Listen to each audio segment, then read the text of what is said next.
Hi, my name is Jake Khym, and I'm happy to be talking to you about taking a further step because you're ready for more.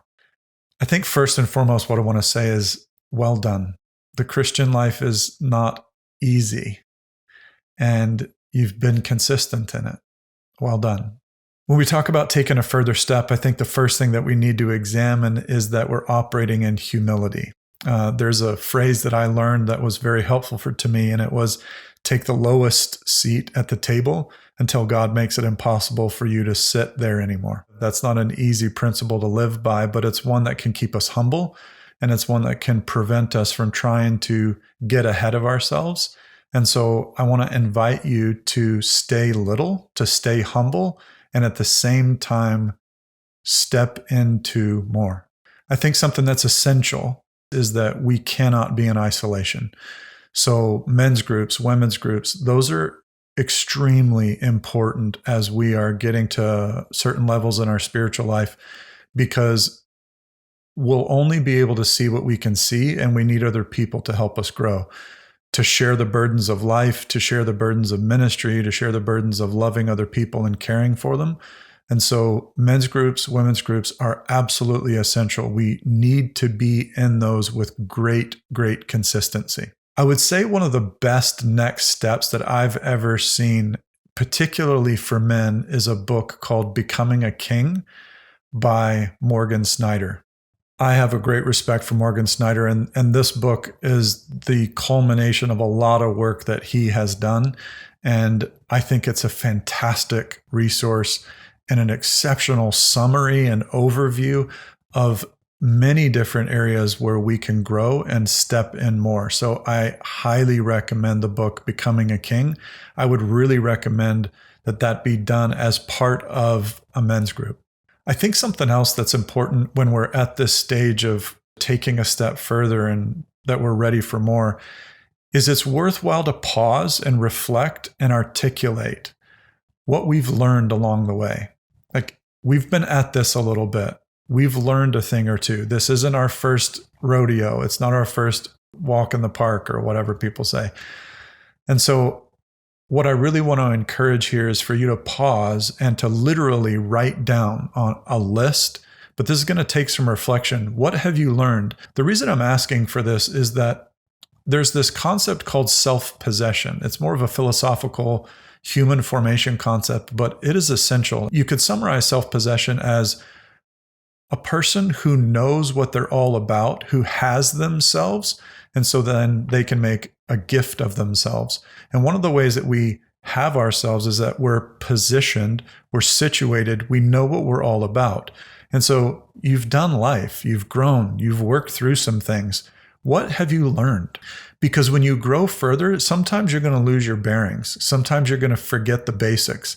And it is really handy to have almost made notes to yourself about what actually matters and doesn't matter. This is why I'm a big fan of journaling, because the lessons are many and our memory can be very poor.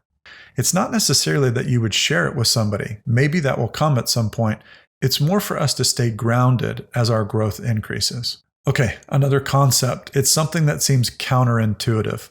It's the concept that St. Bernard of Clairvaux uses when he compares a reservoir to a canal. He quotes this as he's writing a commentary on the Song of Songs, and this is what he says. Those who are wise will see their lives as more like a reservoir than a canal. The canal simultaneously pours out what it receives. The reservoir retains the water till it is filled, then pours forth the overflow without loss to itself. He goes on to say, today there are many in the church who act like canals. The reservoirs are far too rare. So urgent is the charity of those through whom the streams of heavenly doctrine flow to us that they want to pour it forth before they have been filled. They're more ready to speak than to listen, impatient to teach what they have not yet grasped, and full of presumption to govern others while they know not how to govern themselves. Man, that quote is powerful. As we're engaging deeper, as we've learned a thing or two, the temptation is to be a canal. Whatever comes in goes right back out instead of growing and bearing fruit. You could compare this to the parable of the sower. What Bernard of Clairvaux is talking about is the good soil that grows roots and then bears fruit. Other soils get taken out, and one in particular grows quickly out of joy and excitement, but it doesn't have deep roots and it can't last the heat of the sun. So much of growing and going deeper is knowing how to do the basics better. When you look at great athletes, when you look at exceptional individuals, the basics are common sense. The basics are automatic. And so this is intended to be a basic, that you would first be filled by God before you are pouring Him out to other people, that you would first have a deep life of prayer before you would be talking to other people about prayer. And so the challenge is to do a really deep examination of what are the areas in my life that I need to really slow down and receive in. I want to affirm where you've come and I want to affirm where you're at. It is really good. You are the few who are taking a relationship with God very seriously. Something Morgan Snyder said one time that I deeply appreciate is he said, I trust people who have suffered. And I love that phrase, especially in this domain, because when you've walked with God, you will have the stories to prove it. You'll have the scars to prove it. Not that God causes scars, but when things are removed from us, when things transform, we have the experience of suffering. And I don't trust somebody who hasn't suffered. I've taken that from Morgan, and I want to affirm you because you've suffered and you've navigated through the suffering. And that really matters for the gift that you will be to other people. Well done. And I'll look forward to talking to you again soon.